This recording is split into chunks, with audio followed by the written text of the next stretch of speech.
दुई पटकको champion England अन्तिम बलसम्म नेपालसँग सङ्घर्षमा। आइसिसी पुरुष टी20 विश्वकप 2026मा नेपालले इङ्ल्यान्डसँग 4 रनको साँघुरो हार खेले पनि यो खेल नेपाली क्रिकेटको इतिहासमा विशेष महत्त्व राखेको छ। अङ्क तालिकामा हार भए पनि खेलको समग्र प्रदर्शनले नेपाल क्रिकेटको परिपक्वता र आत्मविश्वासको स्पष्ट सङ्केत दिएको छ। विश्व क्रिकेटको शीर्ष टोलीमध्ये एक इङ्ल्यान्डलाई अन्तिम ओभरसम्म दबावमा राख्नु आफैमा नेपाली क्रिकेटको ठूलो उपलब्धि हो। 185 रनको चुनौतीपूर्ण लक्ष्य पछ्याउँदै नेपालले खेललाई 20 ओभरसम्म पुर्याउनु आफैमा ऐतिहासिक छ।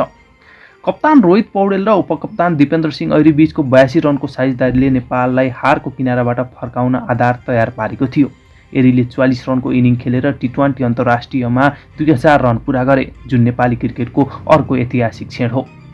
रोहितको संयमित 39 रनले पनि टोलीलाई खेलमा टिकाइराख्न महत्त्वपूर्ण भूमिका खेलेको थियो। खेलको निर्णायक मोड अन्तिम 2 ओभरमा देखा पर्यो। 12 बलमा 24 रन आवश्यक रहँदा लोकेश बमले आक्रामक ब्याटिङ गर्दै इङ्ल्यान्डलाई दबावमा राख्ने प्रयास गरे। उनले जोफ्रा आर्चर विरुद्ध प्रहार गरेका 2 छक्काले समर्थकहरूमा ठूलो उत्साह जगाएको थियो।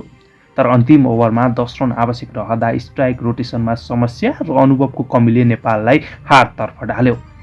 यो खेलले नेपालका केही कमजोरी पनि उजागर गर्यो।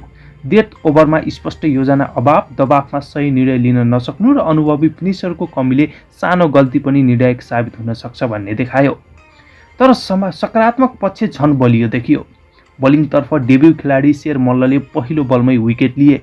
दिपेन्द्र सिंह ऐरी र नन्दन यादवका प्रभावशाली स्पेल र सन्दीप लामिछानेको नियन्त्रणात्मक बलिङले नेपाल विश्वस्तरमा प्रतिस्पर्धा गर्न सक्ने क्षमता देखायो। यदि टी20 विश्वकपमा नेपालका लागि सर्वाधिक विकेट लिने बलर बन्नु पनि महत्त्वपूर्ण उपलब्धि हो।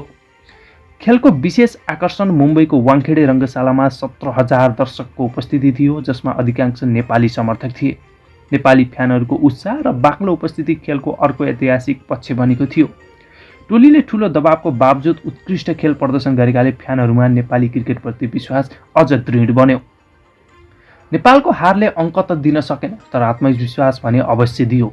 बाँकी खेलहरूमा पनि यही स्तरको प्रदर्शन र अन्तिम क्षणमा थोरै सुधार गर्न सके नेपाल समूह चरणबाट अघि बढ्ने सम्भावना अझै बलियो बनेको छ।